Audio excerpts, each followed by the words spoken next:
Now, I'm all for a nice literary pun. So we've somehow managed to work Aldous Huxley into the next session. We're going to be talking about early stage funding in Europe, a brave new world. Leading the discussion is Irina, whose last name I'm not even going to try to pronounce. She's laughing at me. All right, can you give it to us? Obushtarova, but Obushtarova. That. But don't worry, just That. remember me as Irina. Ladies and gentlemen, Irina from the Recursive. Irina. Thank you for a great intro. It's amazing. I do what I can. And while I'm here, I'm going to also introduce our guests for the panel. We have a very optimistic panel, the brave new world of early stage funding in Europe. Here with me on the stage is Edel from Molten Ventures. She's a principal at Molten Ventures. She started her career in the Silicon Valley. And in the beginning, she was helping Irish enterprises enter the market. And she helped them with their strategy. Prior to Molten, she invested in early stage sustainability and digital health ventures with BVP. And currently, she is the head of deal flow and manages the Molten Deals organization team at Molten. Her investment focus areas are enterprise, deep tech, digital health, where she acts as board observer with 4 portfolio companies. Welcome on stage. Very busy. And on the other side, we have Quentin Nickmans from eFounders. He is the founding partner at eFounders, a startup studio that builds the future of work. Very ambitious. Amongst others. An expert in SaaS enterprise strategy, Quentin has helped 30 companies to launch. And currently, the total valuation of the portfolio of eFounders is around $3 billion. I would love you to share a bit more of how you got there. He's passionate about supporting talented founders, shaping young startups into companies, and he's also an active business angel. Welcome on stage, Quentin. Thank you. I would like us to start maybe with a short elevator pitch of both of you. Edel, can you share a bit more about your investment philosophy at Molten, especially when it comes to early stage? And give us a short intro. Yeah, sure. So we primarily invest at Series A and B, so my definition of early stage is much later than Quentin's. So we've been doing that for about 15 years with this team, in a sense. And so while we do primarily Series A and B, we don't do much or really any direct seed investing, but we do have an amazing fund of funds program. So why we do that is we're not seed stage specialists, so we want to help back the next generation of seed GPs in Europe to continue to find and back amazing companies that we won't really be able to back ourselves at that early stage. We're a generalist fund, pan-European investor, London headquartered. We invest about 125 to 175 million pounds a year. And in that context, we're relatively deep pockets on the European scene and quite an active investor. Thank you. That was actually a great pitch. Quentin? So we are not investors, so that's easier for the panel. We're builders of companies. So in a way, we spend money building companies, but further on we don't invest. We do it personally. We start doing with our holding also LP investments in some great people or areas where we want to have exposure to or learn stuff. eFounders is a studio, like you told. The essence of the studio is compared to an incubator that we build our own ideas. It's built internally for 12 to 18 months. And the special stuff is that we build independent ventures, which means that from day one, we give away the majority of the equity to our co-founders. And from there on, they live whenever they can reach a decent seed round, where I suppose we'll speak about full independence from our team, where we help them build the first months.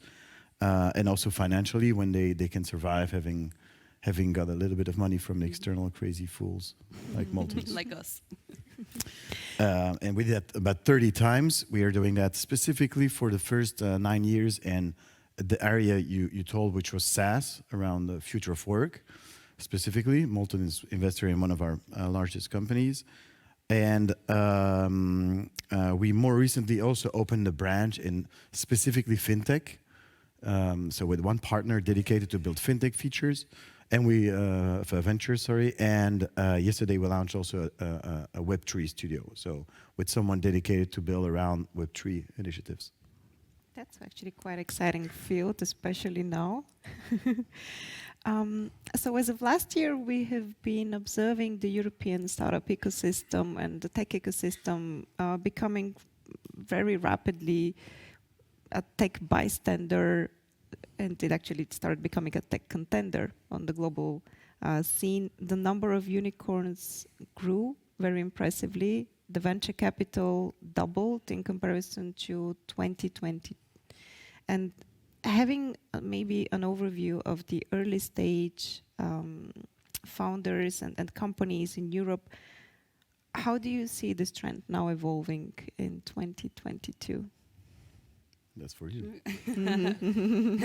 Yeah, I think it's been a really interesting couple of years. I think it's been building more than just the last 12 months or so, from kind of being the ugly sister, shall we say, of the US startup scene, to really having legs in our own right as a proper, thriving, growing ecosystem. I've been working with startups for like over 10 years, from kind of tier 2 smaller market, so not your London, not your Paris, not your Berlin. And I think what I've seen in the last 2 years or so is that COVID has been a great equalizer in terms of the world has become a whole lot flatter. And so it just makes sense for people to be looking in different markets than they had been previously, because some of the barriers had been removed in a sense. And so what I'm really excited about is seeing some markets like Ireland, like Central Eastern Europe, really come into their own, and seeing that maturing of the startups in those markets, and of course the capital that's being attracted into them. And I think that that's only ever going to be a good thing, because you get a lot of positive trickle-down effects when you've got some success stories in previously underfunded or untapped markets. So I think there's been a rapid shift, albeit it's been building for quite a long time, and it's all positive stuff. Yeah. Quentin, I will still direct the question to you. I don't think it was really last year that evolved. It's more like 2 or 3 years ago. You really had a bunch of ecosystems in Europe that became much more mature than they were before. Paris, London was already quite before, but I know Paris quite well. And what we've seen is that 3-4 years ago, really big companies would become possible to be built in Europe, where we started about 10 years ago. Everyone said, okay, great. If you do a company that's worth 50 or 100 million, that's a great success in Europe. And people said, if you really want to succeed and build out unicorns, you need to go to the US. That's where the market is, specifically in SaaS. If you're not exposed to the US, you wouldn't succeed. And what we've seen now is Europe as a market has also matured in the adoption of technology in general, SaaS in particular for my case. And you can build really big companies out of Europe. And American investors, growth stage investors, are much more present and are much more there in the US than in Europe. Came over to Europe because they also seen that. And that's what, between like the last 18 months, the lots of the unicorns you hear are financed by American people. And not specifically into companies that have exposure to the US, also companies that have a big market opportunity here in Europe. So that is a shift, and that will remain. There is no reason either the stock market crash or a COVID will give a boost or a stop to that phenomenon. None of our companies see any different trend if it's COVID or if it's a stock market crash. You just continue to build and to grow in a normal market. A recession will be maybe a bit more difficult, but that we'll see. Actually, you're just touching on a point which I had here in my questions, especially about the involvement of US VC in Europe. And somehow it left us last year with the feeling that we're in a founders market. Basically, the competition to find the right companies increased, and this was maybe also a factor of why the valuations increased so impressively last year. Now we hear at the conference, and not only here, we hear it actually everywhere, that valuations will probably be more balanced in comparison to what we've been observing last year. And in this sense, I wanted to ask you about your assessment of this involvement from US VCs in Europe. Some of the local VCs were complaining about that because it created a different dynamics. How do you see that? Maybe let's start with Quentin, because I expect that from the founder's perspective it will be different. The panel is brave, no? Brave. When you think of the valuations they put into our companies. Oh, yeah. So the panel is about brave of the brave. I'm sorry, is there an issue with the mic? Okay. Okay, that works. Okay. That works. Okay. The panel is about a brave new world. I think the Americans have been very brave to come over and to pay valuation for some companies. Not everyone can be very aware of the metrics in SaaS, right? But software as a service is generally evaluated by a multiple of future ARR, right? Next 12-month ARR, annual recurring revenue, you take a multiple, and that's the average valuation that you can normally pay for a company. Obviously, very young companies are paid much more for in multiples because they can grow 200, 300% a year. In public markets, you still have companies that grow 100%, 80%, and they were valued 37, 40, Snowflake, 80 times ARR, right? And that has driven these Americans to say, but if there are companies that are growing 300% and have a great market, we can go and take them because in 2 years we can put them public and we'll do a lot of money if we can take them public for 80 times ARR. The issue is today the highest valuation of a SaaS company on today's market is like 25. So the big topic and the big complexity on the market today is honestly, I don't think for Series A companies that are doing well, if they have a little bit of funds, it's obviously for 6 months a little bit complicated. Everyone is resetting their stuff, etc. But it's growth stage company that just raised. It will be very complex for them to go to the next stage of funding, and they will need to slow down their growth, which is not at all what people paid for, to grow into their multiple. That's what we call grow into their multiple, and still have some cash preparing for a next round. So it's just a real reality. They will need to slow down, be a little bit more cautious on cash. But for the rest, honestly, nothing will change. The Americans will still be there. They'll be just a little bit less. And that's it. It was a complete crazy world, like the last 12 months until January or stuff like that was complete madness. Would you agree, Edel? Yeah. What a crazy few years it's been. I think, look, the founders market versus VC market, like in my mind, the more competitive a market and balanced a market can be, the better it is.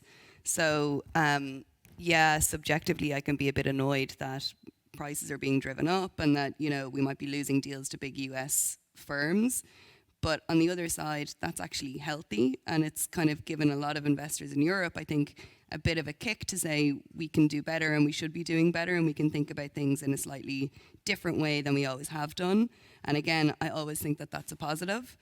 But I think the sort of dystopian future of founders having little choice and being crammed into unfavorable terms because the pendulum has swung back to the investor, I don't think that's really healthy. And I don't think that it's going to be that dramatic either.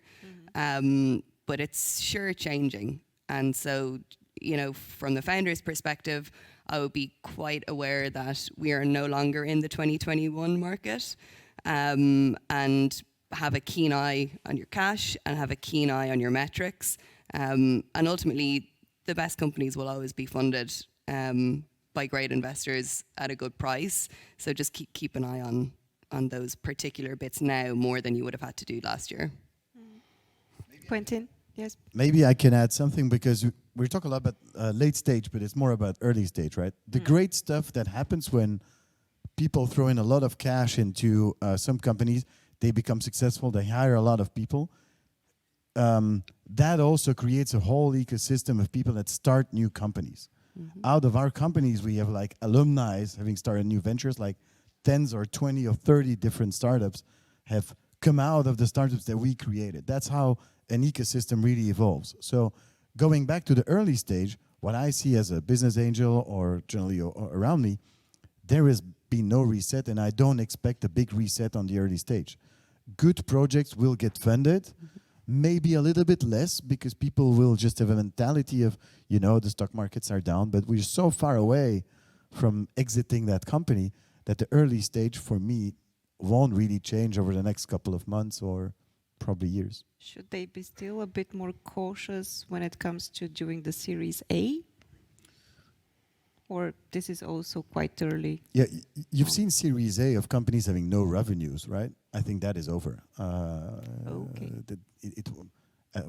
Even if you're a repetitive founder, you're fantastic, whatever, it will be more complex to do pre-revenue Series A of tens of millions. I mean, it makes somewhere no sense.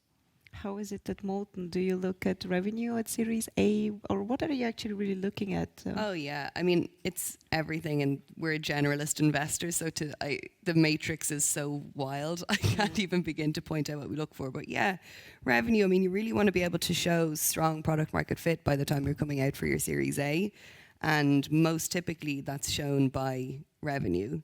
And so again, a business that's coming to us to raise, I don't know, a 20 million Series A after having raised a 10 million seed, but they still haven't got revenue, that's 2021 madness. And I just don't see that continuing.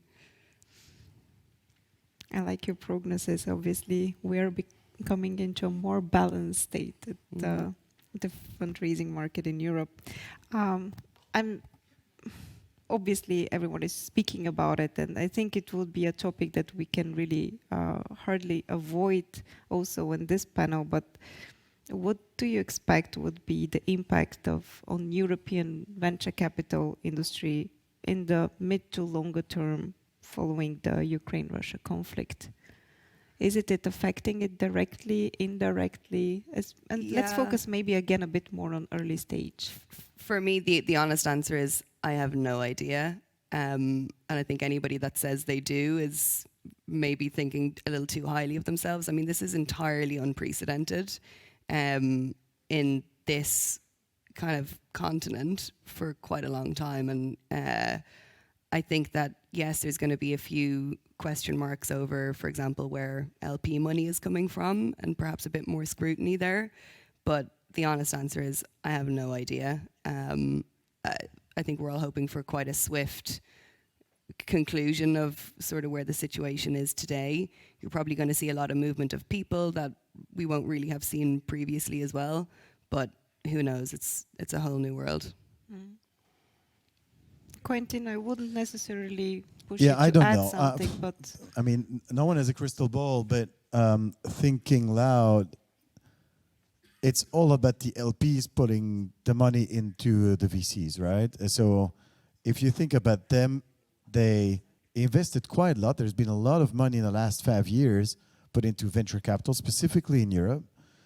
And I don't think all of them have what we call paid back again, right? There's a lot of virtual money out there with a portfolio it might be overvalued. I'm myself LP in some funds, and when you receive the reports, basically they say, well, obviously we didn't mark down the portfolio yet, but if things continue to get worse, we might do it on a line-by-line basis. And if that happens, I think then people say, okay, I thought investing in VC was like the wonder box. Everything is great, and I mean, everyone who was in VC in the last 7 years normally would do quite a positive return. You would be quite bad if you don't do it. So a lot of LP money goes into VC. Now, I do think in the early stage it should continue. There is no reason it shouldn't continue, just on a macro trend with what we said before. But what the real reaction of LPs will be, knowing that they look more to the stock market than maybe their portfolio value, I don't know how they will react. I think reports like this can be a bit of demotivating for LPs, so let's see how they will react, and they will be probably looking at how to diversify their portfolios.